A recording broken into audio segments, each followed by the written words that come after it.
Hello दोस्तों, आपका स्वागत है हमारे चैनल चैंपियन जैद पर। मैं हूं आपका दोस्त मोहम्मद जैद। और दोस्तों, आज हम लोग सॉल्व करेंगे 7 चैप्टर मेंसुरेशन का प्रॉब्लम से। ठीक है, तो पिछले लेक्चर में मैंने आप लोगों को क्वेश्चन नंबर 6 तक कराया था। आज मैं आपको क्वेश्चन नंबर 12 तक कराऊंगा, मतलब पूरा आज कंप्लीट कर लेंगे हम लोग। तो चलिए शुरू करते हैं क्वेश्चन नंबर 7 से।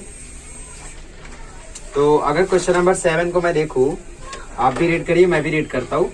यहाँ पे लिखा है the cylindrical bucket of diameter 28 centimetre and height 20 centimetre was full of sand. ठीक है, क्वेश्चन समझो। एक बकेट है यहाँ पे जो कि सिलेंड्रिकल है, तो मतलब वो कुछ इस तरीके से होगी, जिसका डायमीटर है 28 सेंटीमीटर। तो इसका रेडियस कितना होगा? रेडियस होगा 14 सेंटीमीटर। इसकी हाइट कितनी है? हाइट है इसकी 20 सेंटीमीटर। और इसमें पूरा रेत भरा हुआ है। समझ लो आप लोग गए हो बीच पे और वहां पे आप ऐसा महल बनाने के लिए इसमें रेत भर रहे हो। और फिर उसके बाद क्या हुआ कि when the sand in the bucket was poured on the ground, the sand got converted into the shape of cone। मतलब इसमें रेत भर के जब इसको उल्टा गया तो ये कुछ इस तरीके से गिरा। ये रेत जो था वो कोन में कन्वर्ट हो गया। ठीक है, कोन में कन्वर्ट होने के बाद जो कोन की हाइट मिली, हाइट क्या थी उसकी? हाइट मिली 14 सेंटीमीटर। तो हमें पता करना है कि उसका बेस एरिया कितना होगा।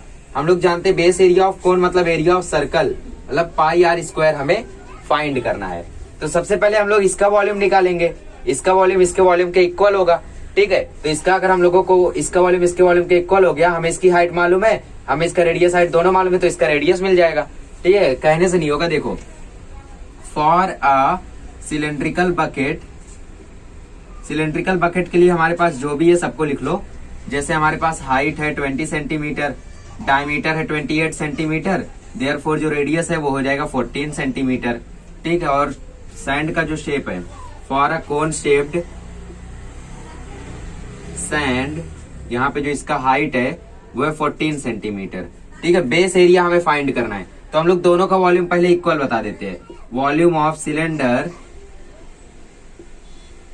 Is equal to volume of cone. Volume ही हम लोग क्यों लिख रहे हैं? क्योंकि इसमें बोला था शुरुआत में कि बकेट में पूरा सैंड भरा हुआ है, तो सैंड भले ही गिर गया बट उसमें से कोई पार्ट खत्म नहीं हुआ, उसका शेप चेंज हुआ है। शेप चेंज हुआ है बट उसका जो सैंड था वो तो उतना ही है। तो इसका जितना वॉल्यूम होगा उसका ही वॉल्यूम इतना होगा। ठीक है, तो वॉल्यूम ऑफ सिलेंडर क्या होता है? Pi R square H. Volume of cone क्या होता है? 1/3 पाई आर स्क्वायर एच। ठीक है, तो पाई आर स्क्वायर हमें मिल जाएगा, सबकी वैल्यू हम लोग रख देंगे। तो देखो, पाई की वैल्यू होती है 22/7 और कोन का हम लोगों को बकेट का रेडियस दिया था 14, तो 14 इंटू 14 और हाइट दी थी 20 और यहाँ पे 1/3 पाई आर स्क्वायर को ऐसे ही रहने दो क्योंकि यही हमें फाइंड करना है। और साथ ही में जो h है उसकी वैल्यू रख दो 14।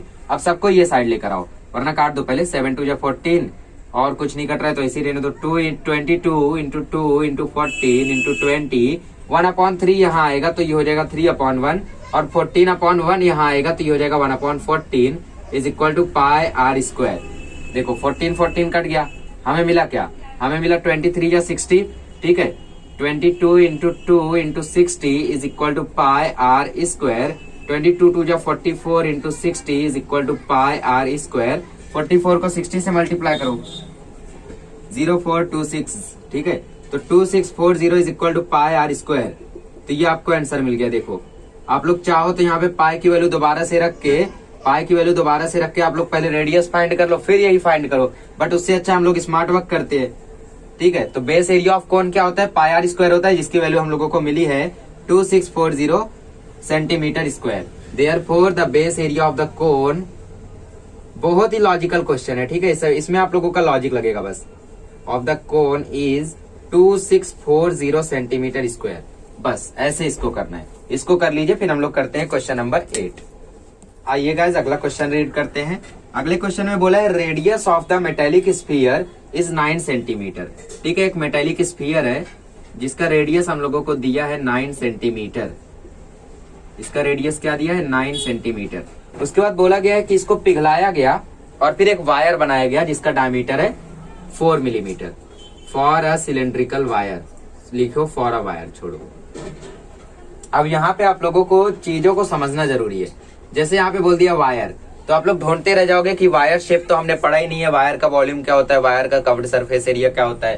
तो ये सभी चीजों के लिए आपको याद रखना पड़ेगा। जैसे रोड रोलर वाला जब आया था तो रोलर मतलब सिलेंडर होता है, उसी तरीके से जो वायर होता है, वायर भी अगर हम लोग देखें तो सिलेंड्रिकल होता है। समझ लो ये मोटा सा वायर है, तो ये भी तो एक सिलेंड्रिकल फॉर्म में ही है, ये हम लोगों का एक वायर ही है अगर हम लोग ध्यान से देखें, ठीक है। इसके अंदर से मैं वायर अगर फिट कर दूं तो एक वायर के फॉर्म में हो जाएगा, जैसे आप लोग देख सकते हो यहाँ पे भी वायर है, ठीक है। तो ये देखे हम लोग, तो ये कुछ इस तरीके का होता है हमारा वायर, पतला सा होता है बट ऐसा होता है, ठीक है। तो ये हमारा सिलेंड्रिकल ही होता है। तो मतलब यहाँ पे आप जब भी वायर सुनो तो सिलेंडर का फॉर्मूला लगाओ। इसीलिए देखो डायमीटर 4 मिलीमीटर है, इसकी डिस्टेंस कितनी होगी, यहाँ पे वायर को देखो तो इसका डायमीटर कितना होगा, ज्यादा से ज्यादा 2 मिलीमीटर 3 मिलीमीटर होगा, ठीक है। तो डायमीटर अगर 4 मिलीमीटर है तो रेडियस हो जाएगा d/2 दैट इज 4/2, तो हो जाएगा 2 मिलीमीटर। अब मिलीमीटर को सेंटीमीटर में कन्वर्ट कर दो तो 2/10, तो आपको रेडियस मिल गया 0.2 सेंटीमीटर। चलिए ये हो गया आपका रेडियस वायर का, ये हो गया मेटेलिक स्फीयर। फिर यहाँ पे बोला है लेंथ ऑफ द वायर, मतलब इसको पिघला के जो वायर बनेगा, मेटेलिक स्फीयर को पिघला के जो वायर बनेगा उसका लेंथ कितना होगा। लेंथ मतलब उस वायर की हाइट, मतलब उस सिलेंडर की हाइट, ठीक है। तो मतलब हमें फाइंड करना है सिलेंडर की हाइट, हमें इसका रेडियस मालूम है, हमारा काम हो जाएगा। देखो कैसे, वॉल्यूम ऑफ मेटेलिक स्फीयर जो होगा, आखिर जितना इसका वॉल्यूम है उतना ही वॉल्यूम इसका भी होगा। पिघला भले दे रहे हो लेकिन उसका जो मास है वो तो कभी डिस्ट्रॉय नहीं किया जा सकता, आप लोग जानते हो mass can neither be created nor be destroyed. तो volume of metallic sphere is equal to volume of wire, ठीक है। और मेटेलिक स्फीयर का वॉल्यूम मतलब स्फीयर का वॉल्यूम, तो 4/3 पाई आर क्यूब, और वॉल्यूम ऑफ वायर मतलब cylinder pi R square H. Pi pi काट दो पहले ही, 4/3 रेडियस की वैल्यू रख दो 9 क्यूब, और यहाँ पे आर स्क्वायर मतलब 0.2 इंटू 0.2, और हमें फाइंड करना है एच। 9 का क्यूब है यहाँ पे, ठीक है, इसको ध्यान से देखो। तो 4/3 9 का क्यूब मतलब 9 इंटू 9 इंटू 9, और यहाँ पे लिखो 0.2 इंटू 0.2 इंटू एच। अब 3 3 जा 9 हो जाएगा, तो 3 9 जा 27, 9 4 जा 36, तो 27 इंटू 36, और यहाँ पे 0.2 इंटू 0.2 इंटू एच। अब इस 0.2 को इसके नीचे लेकर आओ, ये हो जाएगा 27 into 36 upon 0.2 into 0.2 is equal to H. अब यहाँ पे दो नंबर के बाद पॉइंट है, मतलब इसके एक नंबर के बाद इसके एक नंबर के बाद, तो 100 से नीचे मल्टीप्लाई कर दो तो ऊपर भी मल्टीप्लाई कर दो, तो एच इज इक्वल टू आ जाएगा 27 इंटू 36 इंटू 100, और अपॉन में आ जाएगा 2 इंटू 2। अब देखो इजीली कट जाएगा, देखो 2 18 जा और 2 9 जा। अब इसको मल्टीप्लाई कर दो तो 27 900 जो होता है 900, और 27 को 900 से मल्टीप्लाई करोगे तो क्या आएगा 900 इंटू 27, 7 0 0 7 0 0 7 9 63 2 0 0 2 9 18 0 0 3 4 2, तो हमें आंसर मिला है 24300 सेंटीमीटर। ये उस वायर की लेंथ होगी, ठीक है। तो यहाँ पे सेंटीमीटर लगा दीजिए, आपको चाहिए तो इसको मीटर में कन्वर्ट कर दीजिए, मीटर में क्योंकि वायर का मेजरमेंट होता है। तो 24300 अपॉन 100, तो हाइट मतलब लेंथ ऑफ द वायर, ये आपको एच मिला है, therefore the length of the wire is length of the wire is 243 metre. बस इस तरीके से इसको करना है, इसको कर लीजिए, फिर हम लोग करते हैं क्वेश्चन नंबर 9। बस क्वेश्चन नंबर 9 करने में बहुत ज्यादा मजा आएगा, क्योंकि ये चैलेंजिंग नहीं है बट बहुत ही ज्यादा मजेदार है। इससे बोला area of the sector of a circle with radius 6 centimetre, ठीक है। मतलब एक सर्कल है यहाँ पे, फॉर अ सर्कल, एक सर्कल के लिए हमारे पास जो रेडियस है वो दिया है 6 सेंटीमीटर, और जो एरिया ऑफ सेक्टर है, एरिया ऑफ सेक्टर की हम लोगों को वैल्यू दी है, लेट मी फाइंड आउट, 15 पाई सेंटीमीटर स्क्वायर, ठीक है। पाई पाई में इसलिए हो सकता है आपको हार्ड लगे। तो हमें measure of the arc find करना है और length of the arc find करना है, मतलब हमें थीटा फाइंड करना है और हमें एल फाइंड करना है। तो सबसे पहले लेंथ ऑफ आर्क बहुत ही इजीली आ जाएगा। देखो कैसे, length of area of sector का हम लोगों ने एक और फॉर्मूला देखा था, एरिया ऑफ सेक्टर का एक और फॉर्मूला क्या था, हाफ एल आर, ठीक है। 1/2 into length of arc into radius. Area of sector दिया है 15 pi, 1/2 length multiply by radius that is 6, तो ये हो गया 3। तो 15 pi is equal to 3L मिल रहा है, तो 15 पाई अपॉन 3 कर दो तो आपको लेंथ ऑफ आर्क की वैल्यू आ जाएगी, ठीक है। तो लेंथ ऑफ आर्क देखो 3 5 जा 15, तो लेंथ ऑफ आर्क आ गया 5 पाई। अब यहाँ पे पाई की वैल्यू रख के सॉल्व कर सकते हो, आप पे डिपेंड करता है। थीटा फाइंड करना है तो थीटा के लिए फॉर्मूला लगा दो एरिया ऑफ सेक्टर का पूरा।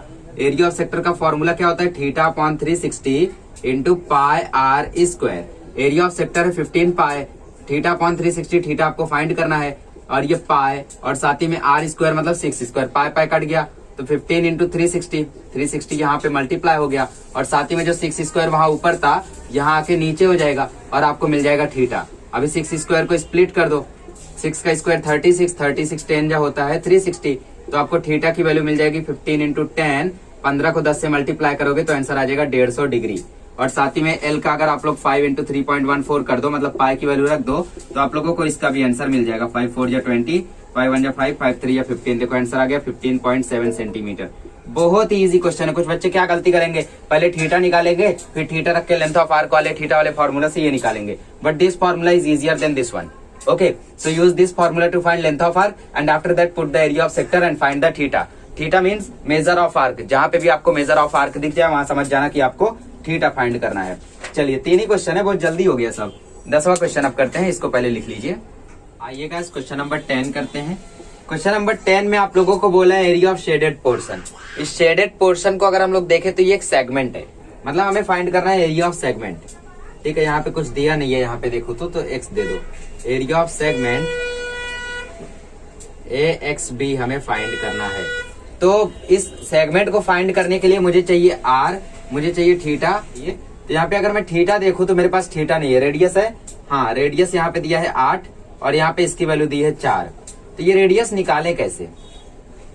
ठीक है, रेडियस तो 8 मिल गया, बट थीटा कैसे निकाले वो हमारे सामने चैलेंज है बहुत बड़ा। तो यहाँ पे थीटा निकालने के लिए आप लोगों को साइन वाला फॉर्मूला यूज करना पड़ेगा। सपोज करो कि यहाँ पे आपका थीटा है। ठीक है, सबसे पहले लिखो इन ट्राइंगल PAB, PM जो है वो परपेंडिकुलर है AB के, देयरफॉर जो एंगल PMA होगा वो तो 90 डिग्री रहने वाला है। ठीक है, क्योंकि ट्राइंगल PAM क्या है, राइट एंगल ट्राइंगल है। उसके बाद जो आपका थीटा है इसको थीटा सपोज कर लो, तो साइन थीटा अगर मैं यहाँ पे लगाता हूं तो अपोजिट अपॉन हाइपोटेनस हो जाएगा, है ना। और अपोजिट मतलब सामने वाली साइड मतलब PM, sine theta is equal to PM, और हाइपोटेनस मतलब ये, तो ये AP हो गया। PM मतलब 4, AP मतलब 8, तो आंसर आया 1/2। साइन थीटा की वैल्यू देखो आ रही है 1/2, बट हम लोग जानते हैं कि जो साइन 30 होता है उसकी वैल्यू होती है 1/2, है ना। देयरफॉर जो साइन थीटा है वो साइन 30 के इक्वल है। तो इस तरीके से आपका जो थीटा है वो मिल गया 30 डिग्री। लेकिन ये ओरिजिनल थीटा नहीं है, क्योंकि हमें सेंट्रल एंगल चाहिए, हमको ये थीटा चाहिए। तो ये थीटा पहले लिख लो कितना मिला है, ये मिला है 30 डिग्री, और ये हम लोगों को मालूम है 90 है। तो ये 30 है, ये 90 है, तो ये कितना होगा, ये होगा 60 डिग्री। और सेम सिमिलरली जो ये थीटा होगा वो भी होगा 60 डिग्री। तो टोटल जो एंगल APB होगा वो कितना हो जाएगा, वो हो जाएगा 120 डिग्री। लगा देना फॉर्मूला, आंसर आ जाएगा। यहाँ पे लिखो therefore angle PAM is equal to 30 degree. Therefore in triangle PAM, ठीक है, angle PMA is equal to 90 degree, angle PAM is equal to 30 degree, therefore angle APM is equal to 60 degree. यहाँ पे लिखो remaining angles of triangle, ठीक है, remaining angles of triangle. और फिर यहाँ पे सिमिलरली करके लिखो, सिमिलरली जो एंगल BPM होगा वो भी हो जाएगा 60 डिग्री। तो ये भी 60 हो गया, ये भी 60 हो गया, तो पूरा सेंट्रल एंगल मुझे चाहिए, मुझे पूरा एंगल चाहिए, मतलब ये पूरा चाहिए, तो ये 60 60 120 हो जाएगा। Therefore angle APB is equal to angle APM plus angle BPM। तो APM है 60, BPM है 60, तो 60 प्लस 60, तो आंसर आ गया 120 डिग्री। देयरफॉर एंगल APB मिल गया हमें 120 डिग्री। हम लोग लगा देते area of segment. Area of segment का फॉर्मूला क्या है, एरिया ऑफ सेगमेंट का फॉर्मूला है R² pi theta upon 360 minus half sine theta. चलो, रेडियस का स्क्वायर मतलब 8 का स्क्वायर, पाई थीटा मतलब 3.14 into 120 upon 360 minus half sine 120। अब यहाँ पे बच्चे लोग को डाउट आएगा कि साइन 120 कैसे निकालते हैं। हालांकि आपको ये पढ़ाया नहीं गया, बट पहले ये भी चीजें थी 10th में, ठीक है, अभी उनको निकाल दिया गया है। बट डोंट वरी, मैं आपको बताता हूँ। पहले 8 का स्क्वायर 64 लिख दो, इधर 123 या इसको काट दो डायरेक्ट, तो 3.14 अपॉन 3 मिल गया। और साइन 120 को मैं ऐसे लिख सकता हूँ, साइन 90 प्लस 30, ठीक है। और हम लोग जानते हैं, अगले साल आप लोग भी सीखोगे कि साइन 90 प्लस थीटा जो होता है, ठीक है, साइन 90 प्लस थीटा जो होता है वो इक्वल होता है कॉस थीटा के, ठीक है। तो यहाँ पे आपकी वैल्यू आ जाएगी कॉस 30 डिग्री।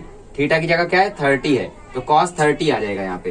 तो 64 ऐसे ही लिखो, 3.14 अपॉन 3 माइनस हाफ कॉस 30, और कॉस 30 की वैल्यू √3/2, तो 64 3.14 अपॉन 3 माइनस 1/2 इंटू √3/2, ठीक है। अब इसको मैं ऊपर लेके चलता हूँ, तो हमें मिला है 64 3.14 अपॉन 3 माइनस √3/4।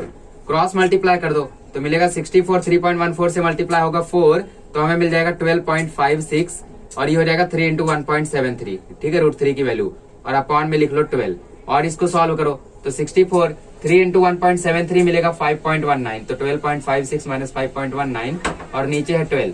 अब यहाँ पे इसको सब्ट्रैक्ट करो तो यहाँ पे आएगा 7.37 और यहाँ पे आएगा आपका 12, तो इसको डिवाइड करोगे तो आंसर आएगा 0.67 या 72, फिर 1 बचा 61। तो आप लोग जब इसको मल्टीप्लाई करोगे तो आपको आंसर मिलेगा 39.3 सेंटीमीटर स्क्वायर। बस इसका ये सेगमेंट है।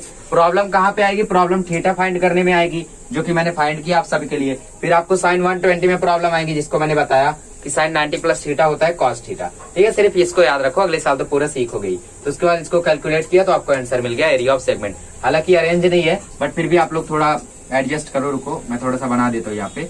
ये आपका पहला पार्ट, ये आपका दूसरा पार्ट, ये आपका तीसरा पार्ट और ये है चौथा पार्ट, ठीक है। प्रॉपरली लिख लीजिए। फिर हम लोग करते हैं अगला क्वेश्चन, जो कि एक्टिविटी के फॉर्म में। आइएगा इस क्वेश्चन नंबर 11 करते हैं। क्वेश्चन नंबर 11 आपको एक्टिविटी के फॉर्म में दिया है, बट मैं पूरा आपको एक्सप्लेन करता हूँ। क्वेश्चन पढ़ते हैं। स्क्वायर ABCD, ठीक है, इंस्क्राइब हुआ है आर्क APCQ में। ये आपका एक सेक्टर है APCQ और ये CBXD दूसरा सेक्टर है, और वहां पे ये ABCD आपका एक स्क्वायर है, ठीक है। तो थीटा कितना होगा? थीटा होगा 90 डिग्री, क्योंकि ये एक स्क्वायर है ना। ये सारे साइड कैसे होंगे? राइट एंगल होंगे, सारे एंगल्स इसमें 90 डिग्री। तो उसके बाद सबसे पहले हम लोगों को बोला एरिया ऑफ शेडेड रीजन, मतलब इसको शेड किया है, इसको शेड किया है, जिसको जिसको शेड किया मैं थोड़ा लाइन लगा देता हूँ। हाँ, इसका हम लोगों को एरिया फाइंड करना है। तो उसके लिए हमें सबसे पहले पूरे सेक्टर का एरिया फाइंड करना पड़ेगा, फिर पूरे स्क्वायर का एरिया फाइंड करना पड़ेगा, फिर इस छोटे वाले सेक्टर का एरिया फाइंड करना पड़ेगा, फिर पूरे सेक्टर में से इस छोटे सेक्टर को हम लोग माइनस कर देंगे, ठीक है। तो हम लोगों को मिल जाएगा। तो जैसा एक्टिविटी में किया है वैसे ही हम लोग जाएंगे। सबसे पहले जो साइड का स्क्वायर दिया है, ठीक है, side of the square ABCD is equal to radius of sector, ठीक है। इसमें जो हम लोगों का ABCD है वो स्क्वायर का साइड है, जिसका वैल्यू दिया है 20 सेंटीमीटर। तो अगर हम लोग देखें तो BC भी 20 होगा, और BC एक तरीके से क्या है? छोटे वाले सेक्टर का रेडियस है। देयरफॉर रेडियस यहाँ पे कितना है? 20 सेंटीमीटर। तो सबसे पहले एरिया ऑफ स्क्वायर फाइंड कर लो, झंझट खत्म रहे। एरिया ऑफ स्क्वायर का फॉर्मूला साइड स्क्वायर, ठीक है, बचपन से करते आ रहे। साइड स्क्वायर मतलब 20 का स्क्वायर, 20 का स्क्वायर मतलब 400 सेंटीमीटर स्क्वायर। चलिए अब हम लोग देखते हैं area of shaded reason inside the square, ठीक है। एरिया ऑफ शेडेड रीजन जैसा किया है वैसे ही मैं करा रहा हूँ। Area of shaded region is equal to area of sector, sorry area of square ABCD minus area of sector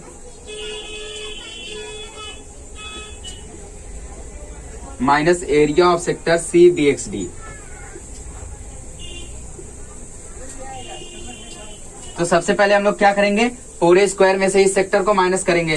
पूरे स्क्वायर का एरिया है 400 minus theta upon 360 into pi R square, ठीक है, उसका फॉर्मूला। तो 400 माइनस थीटा कितना है? 90 है, 90 अपॉन 360 इंटू 22 अपॉन 7। रेडियस हम लोगों को दिया है 20 इंटू 20, जो कि 91 जा 90, 94 जा 45 जा, ठीक है। तो हमें आंसर मिल गया 400 माइनस 22 अपॉन 7 को लिख दो 3.14, क्योंकि कट नहीं रहा है, और इसको 100 कर दो। तो 400 3.14 इंटू 100 हो जाएगा 304। तो आंसर आ जाएगा 86 सेंटीमीटर स्क्वायर, ठीक है। ये हो गया हमारा area of this shaded region. अब इसके बाद क्या किया इसमें? अभी एरिया ऑफ बिगर सेक्टर निकाला है, ठीक है। सबसे पहले रेडियस निकालेंगे बिगेस्ट सेक्टर का, मतलब AP कितना होगा। तो उसको देखो कैसे निकाला है।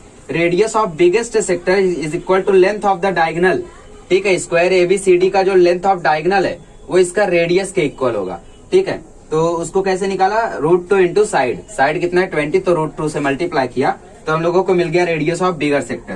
तो निकाल लो रेडियस ऑफ बिगर सेक्टर। मैंने बोला ना, बड़े सेक्टर का एरिया निकालेंगे, फिर इस छोटे सेक्टर का एरिया निकालेंगे, और साथ ही में स्क्वायर का, उसमें से माइनस किया तो इसका एरिया कितना आ रहा है? इसका एरिया आ रहा है 86 सेंटीमीटर स्क्वायर, ठीक है। 86 सेंटीमीटर स्क्वायर ये मिल रहा है। फिर उसके बाद हम लोग इसमें से माइनस करेंगे तो आंसर आएगा। देखो अभी radius of bigger sector is equal to diagonal of square. Diagonal of square का फॉर्मूला होता है √2 इंटू साइड। साइड हम लोगों का है 20, तो आंसर हो गया 20 √2 सेंटीमीटर। चलो अब इसके बाद हम लोग क्या करते हैं? अभी इसके बाद area of shaded reason outside the square, ये इनसाइड द स्क्वायर हम लोगों ने निकाला, ठीक है। इसलिए आप लोग ऐसा लिख दो, इनसाइड द स्क्वायर। अभी हम लोग area of shaded reason outside the square निकालते हैं। तो उसके लिए मैं क्या करता हूँ, थोड़ा सा यहाँ पे जगह कर लेता हूँ। तो area of shaded reason outside the square, outside the square. Square के बाहर अगर हम लोग देखें तो उसका फॉर्मूला दिया है एरिया ऑफ सेक्टर एपीसीक्यू, मतलब ये पूरे बड़े सेक्टर का area minus area of square ABCD, मतलब इस बड़े सेक्टर में से इस स्क्वायर को माइनस कर देंगे तो ये और ये मिल जाएगा। तो एरिया ऑफ सेक्टर एपीसीक्यू, ठीक है, एपीसीक्यू यहाँ पे डैश मार दो और यहाँ पे एरिया ऑफ स्क्वायर। तो एरिया ऑफ बिगर सेक्टर मतलब theta upon 360 into 22/7 into R square मतलब 20√2 का स्क्वायर माइनस 400। थीटा की वैल्यू 90 रहेगी, है ना, क्योंकि ये क्या है, ये हम लोगों का राइट एंगल है। 90/360 इंटू 3.14, 20√2 का स्क्वायर क्या होगा, 20√2 इंटू 20√2, 400 हो जाएगा, √2 हो जाएगा, तो 800 आ जाएगा। तो 800 माइनस 400, तो 91 जा 90, 94 जा 360 मिला 1/4 इंटू 3.14। इस 800 को चाहो तो यहीं पे 4 से काट दो, झंझट ही खत्म रहे। 4 200 जा, और 3.14 को 200 से मल्टीप्लाई करोगे तो आंसर मिलेगा 628 माइनस 400, तो आपको आंसर मिल गया 228 सेंटीमीटर स्क्वायर। ठीक है, तो ये हम लोगों को 228 सेंटीमीटर स्क्वायर मिल गया और ये 86 सेंटीमीटर स्क्वायर मिला था। तो हम लोगों का टोटल एरिया जो होगा शेडेड रीजन का, सबसे पहले हम लोगों ने ये 86 सेंटीमीटर स्क्वायर निकाला और ये दोनों हम लोगों को मिला है 228। तो टोटल क्या हो जाएगा, टोटल हो जाएगा 86 plus this one. Okay, so total area of the shaded region, total area of the shaded region is equal to area of shaded region inside the square plus area of shaded region outside the square। ऐसा लिखो, उसके बाद plus करो 86 plus 228, तो आपको answer मिलेगा 314 centimetre square. बस इस तरीके से इसको करना है, इसको कर लीजिए, फिर हम लोग लास्ट क्वेश्चन करते हैं। आइएगा लास्ट क्वेश्चन करते हैं। इवेंचुअली ये क्वेश्चंस आपको एक्टिविटी के फॉर्म में दिए, तो ये सब क्वेश्चंस आपको हलवा लग रहे होंगे, बट नहीं, यही सब क्वेश्चंस चैलेंजिंग होते हैं। एक्टिविटी में दिया है मतलब उनको मालूम था कि बच्चे को हो सकता है दिक्कत आए, तो एक्टिविटी में दे देते हैं। एक्टिविटी में आपको आइडिया मिल जाता है कि यह कैसे है, ठीक है, बट इन क्वेश्चंस को प्रैक्टिस करो और बिना एक्टिविटी के करो, जैसे मैं आपको बोर्ड पे कराता हूँ वैसे करो। ठीक है, तो इसमें हम लोगों को फाइंड करना है रेडियस ऑफ द सर्कल, मतलब पीसी, पीडी, पीबी, पीए, ये सब क्या है, इसमें रेडियाई है। ठीक है, ये सब हम लोगों को फाइंड करना है। हमें सिर्फ दो चीज बोली है, BQ का वैल्यू दिया है 9, डी का वैल्यू दिया है 5। तो यहाँ पे सबसे पहले जो radius of the bigger circle है, यहाँ पे देखो दो रेडियस है, एक छोटे सर्कल का रेडियस है जो कि PQ है, और एक तो OB यहाँ पे बड़े सर्कल का रेडियस और छोटे सर्कल का रेडियस PQ। तो हमें क्या करना है यहाँ पे, हमें सबसे पहले यहाँ पे जो वैल्यूज है उनको इक्वल बताया है। ठीक है, मतलब OA जो है वो OB के इक्वल होगा, वो OC के इक्वल होगा, वो OD के इक्वल होगा, as we know the radii of the same circle, क्योंकि एक ही सर्कल की सब रेडियाई है तो हर एक इक्वल ही होगी। ठीक है, तो शुरुआत कैसे की है, ऐसे की है। उसके बाद यहाँ पे बोले जो PQ की वैल्यू है और PA की वैल्यू है वो भी एक दूसरे के इक्वल होगी, और उनको भी हम लोग सपोज कर लेते हैं R। यहाँ पे भी सेम प्रॉपर्टी लिखो, radii of the same circle. उसके बाद यहाँ पे OQ is equal to OB minus BQ। ये कैसे हुआ, देखो OB इज इक्वल टू मैं क्या लिख सकता हूँ, OQ प्लस QB। ठीक है, क्योंकि ये कोलिनियर है, OQB कोलिनियर है। तो OB की वैल्यू क्या है हमें नहीं मालूम है, QB की वैल्यू क्या है 9 है, और साथ ही में QO को हमने क्या ज्यूम किया है, कुछ नहीं, तो QO प्लस 9 हो गया। ठीक है, और फिर उसके बाद OB को, ठीक है, OB को हम लोगों ने क्या सपोज किया है, OB को हम लोगों ने देखो रेडियस सपोज किया है, तो इसको लिख लो R is equal to OQ plus 9। तो OQ की वैल्यू आ जाएगी R माइनस 9। कैसे आया ये, OQ is equal to R minus 9 कैसे आया, ये जो 9 था ये यहाँ जाके माइनस हो गया, तो इसको पहले लिख लो। और फिर सेम चीज किया है OE के साथ। ठीक है, OE को मैं कैसे लिख सकता हूँ, OD is equal to OE plus ED। ठीक है, तो इसमें अगर आप लोग OD को देखो तो वो रेडियस के इक्वल है, और फिर उसके बाद OE की वैल्यू आपको नहीं मालूम है, बट आपको DE की वैल्यू मालूम है, कितना दिया 5, तो ये हो जाएगा R माइनस 5। ठीक है, एक रेडियस छोटा रखो, एक रेडियस बड़ा रखो, तो इसको मैं बड़ा ही रखता हूँ अभी, तो यहाँ पे भी ये बड़ा ही रहेगा, तो ये हो गया R minus 5 is equal to OE। तो OE की वैल्यू आपको मिल गई R माइनस 5। इवेंचुअली हम लोग करेंगे क्या, हम लोग ना यहाँ पे लगाएंगे theorem of internal division of chord, और वहां से हम लोग फाइंड कर देंगे रेडियस ऑफ द सर्कल। तो यहाँ पे अगर आप लोग देखो तो जो कॉर्ड QA और EF है, कॉर्ड यहाँ पे जो QA और EF है वो रेडियस ऑफ द सर्कल के अलोंग है। ठीक है, और इंटरसेक्ट कर रहा है इंटीरियर ऑफ द सर्कल। तो इंटरनल डिवीजन ऑफ कॉर्ड की प्रॉपर्टी की मदद से जो दिस मल्टीप्लाई बाय दिस होगा वो इक्वल होगा दिस मल्टीप्लाई बाय दिस। तो यहाँ पे लिखो बाय, मैं यहाँ पे प्रॉपर्टी लिखता हूँ अलग मार्कर से, by property of internal division of chord, property of internal division of chord. ये सब एक्टिविटी के क्वेश्चंस बहुत ज्यादा इंपॉर्टेंट है, आप लोग इसको सीरियसली नहीं लेते हो, बोलते एक्टिविटी के फॉर्म में कर लेंगे, बट आपको नॉर्मली आ गया तब क्या करोगे, तो इंटरनल डिवीजन ऑफ कॉर्ड के हिसाब से जो ओ क्यू इंटू ओ ए होगा वो इक्वल होगा ओ ई इंटू ओ एफ के। ठीक है, तो मतलब O Q into O A is equal to O E into O F. चलो मैं इन चीजों को अलग कर देता हूँ, तब आप लोगों को ज्यादा बेटर समझेगा। ये इस तरीके से, तो ये ए है, ये ओ है, ये क्यू है, ये एफ है और ये ई है। तो यहाँ पे ये कॉर्ड जो है ये इंटरसेक्ट कर रहा है सर्कल के इंटीरियर में, तो this multiply by this is equal to this multiply by this होगा। ठीक है, अब उसके बाद वैल्यूज पुट कर दो, आपको जो भी मालूम है। तो यहाँ पे देखो ओ क्यू की वैल्यू हम लोगों ने निकाली है R-9, तो R-9। ओ ए की वैल्यू हम लोगों को नहीं मालूम है। ठीक है, ओ ए की वैल्यू यहाँ पे नहीं मालूम है, तो उसको R ही रखो। ओ ई की वैल्यू क्या दिया है यहाँ पे, ओ ई की वैल्यू हम लोगों ने निकाली R-5, तो R-5 रखो। ओ ई जो है वो ओ एफ के इक्वल है, तो यहाँ पे इसकी भी वैल्यू हो जाएगी R-5। अब इसको सॉल्व करो, सॉल्व करोगे तो इसको ब्रैकेट में मल्टीप्लाई करो तो मिलेगा R² माइनस 9R। इसको सॉल्व करो, ये हो जाएगा R-5 का होल स्क्वायर, तो R² minus 9R is equal to R² minus 2AB मतलब 10R प्लस 5 का स्क्वायर मतलब 25। अब ध्यान से देखो, अब इसमें R² कट जाएगा, माइनस 9R 10R यहाँ पे आएगा तो प्लस हो जाएगा और इज इक्वल टू 25, तो R इज इक्वल टू आ जाएगा 25। अब ये आपको मिल गया R इज इक्वल टू 25। ठीक है, बट ये किसका रेडियस है, ये बड़े सर्कल का रेडियस है। OD और OC हम लोगों को मिला है 25।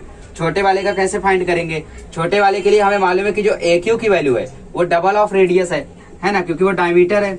AQ is equal to 2R है, जैसा टेक्स्ट बुक में कराया मैं वैसे ही जा रहा हूँ ताकि आप लोगों को डाउट ना आए। साथ ही में लास्ट बार एक और बार करूँ दूंगा, तो 2R है, AQ इज इक्वल टू। ठीक है, और साथ ही में जो AQ है उसको मैं लिख सकता हूँ AB माइनस BQ। देखो कैसे, AB की वैल्यू को मैं क्या लिख सकता हूँ, AB की वैल्यू लिख सकता हूँ मैं AQ प्लस QB। ठीक है, तो AQ की जगह मैं क्या लिख सकता हूँ, AB minus QB is equal to AQ। ये हो गया। ठीक है, तो यहाँ पे देखो अभी AB माइनस BQ मतलब 50 माइनस 9। ठीक है, और AQ की वैल्यू क्या है, AQ की वैल्यू है 2R और AB है 50 और ये है 9, तो ये हो गया 2R। तो 41 इज इक्वल टू 2R आया, 41/2 किया तो हमें रेडियस मिल जाएगा। Therefore radius of the smaller circle is 20.5 units. बस इस तरीके से इसको करना है। ठीक है, यहाँ पे हम लोगों ने ज्यादा कुछ नहीं किया, बस यहाँ पे हम लोगों ने फॉर्मूला वगैरह यूज किया और सॉल्व किया। तो मैं लास्ट बार एक और बार आप लोगों को बता देता हूँ, क्योंकि एक्टिविटी में मैं करा रहा था तो ज्यादा अच्छे से हो नहीं पाया। सबसे पहले हमें क्या फाइंड करना था, हमें फाइंड करना था रेडियस ऑफ द सर्कल, बड़े सर्कल का भी छोटे सर्कल का भी। बड़े सर्कल का रेडियस देखा तो वो था OD OC OB OA, OD OC OB OA radius हो गया, इक्वल होगा। फिर छोटे सर्कल पे आए, छोटे सर्कल का रेडियस था PA और PQ, दोनों को इक्वल बताए रेडियस के radii of the same circle. ठीक है, उसके बाद हमारे पास एक ही ऑप्शन था कि हम लोग theorem of internal division of chord से फाइंड कर सकते हैं बड़ा रेडियस। तो OQ into OA is equal to OE into OF होगा, बट उसके लिए हमारे पास ये वैल्यूज रहनी तो चाहिए, OQ रहना चाहिए, OF रहना चाहिए। तो उसके लिए हम लोगों ने कोलिनियर वाला पॉइंट यूज किया, तो OB is equal to OQ plus QB। QB की वैल्यू 9 थी, हमें दिया हुआ था। ठीक है, और OB हम लोगों ने R सपोज किया है, तो R माइनस 9 मिल गया OQ। और फिर उसके बाद OD is equal to OE plus ED लिखा, और इससे हम लोगों को OE मिल गया R-5। फिर हम लोगों ने property of internal division of chord लगाया, दोनों को मल्टीप्लाई किया, तो OQ की वैल्यू थी R-9, OA की वैल्यू थी R यहां से, OE की वैल्यू थी R-5। ठीक है, और साथ ही में जो OE है, OE क्या है, OF के इक्वल है, तो वो भी R-5 हो गया। स्क्वायर ओपन किया, सॉल्व किया, रेडियस की वैल्यू आई 25। ये तो हमारा हो गया बड़ा वाला रेडियस। अभी छोटे सर्कल का रेडियस कैसे निकाले, तो उसके लिए हम लोगों ने AQ को लिया। AQ क्या है, डायमीटर है, तो उसकी वैल्यू क्या होगी 2 इंटू रेडियस। तो AB इज इक्वल टू क्या था, AB इज इक्वल था AQ प्लस QB। तो AQ हमें मालूम था 2R, हमें AB मालूम है क्या, हमें AB भी अभी मालूम पड़ गया। ठीक है, AB क्या है हम लोगों का, AB अभी हम लोगों का 55 है, क्योंकि 25 था, बड़े सर्कल का रेडियस 25 था, तो टोटल कितना हो जाएगा, टोटल हो जाएगा 50। और साथ ही में QB तो हम लोगों को पहले से दिया था 9, तो 50 minus 9 is equal to AQ की वैल्यू 2R, तो 50 में से 9 गया 41 इज इक्वल टू 2R, तो 41/2 इज इक्वल टू R, तो R की वैल्यू आ गई 20.5। ठीक है, और हो सकता है आपको यहाँ पे भी, अभी भी डाउट हो कि AB की वैल्यू 50 कैसे हुई। तो देखो AB जो है वो बड़े सर्कल का डायमीटर है, बड़े सर्कल का वो क्या है, डायमीटर है। बड़े सर्कल का रेडियस हम लोगों ने निकाला 25, तो इसका डायमीटर क्या हो जाएगा 2 इंटू रेडियस मतलब 50। ठीक है, तो इस तरीके से AB आपको 50 मिला। और क्यू भी तो आपको मालूम था, 9 ने पहले ही बोला था, तो माइनस करके हम लोगों ने सॉल्व किया तो आंसर आ गया। 11वां 12वां क्वेश्चन बहुत इंपॉर्टेंट है, चैलेंजिंग क्वेश्चन में नॉर्मली पूछा जा सकता है, जरूरी नहीं है कि एक्टिविटी में दिया है तो एक्टिविटी में ही आए, तो इनको जरूर मेहनत से करिए। और इसी के साथ हमारा मैथमेटिक्स 2 का द एंड होता है, और अगले लेक्चर में मिलेंगे तो हम लोग मैथ 1 का जो रिड्यूस सिलेबस है उसको कवर करेंगे, ताकि अगले साल के बच्चों को प्रॉब्लम ना हो। और साथ ही में हम लोग 1 शॉट वीडियो अभी लेकर आएंगे एक एक चैप्टर का मैथ 2 के, ताकि एक ही शॉट में 2-3 घंटे में आपका एक चैप्टर कंप्लीट हो जाए। 2-3 घंटे नहीं, 2 घंटे मैक्सिमम जाएंगे, ठीक है। उसमें आपका पूरा चैप्टर कवर कर दूंगा प्रॉब्लम सेट के साथ। चलिए जुड़े रहिए हमारे चैनल के साथ, मिलते हैं अगले लेक्चर में।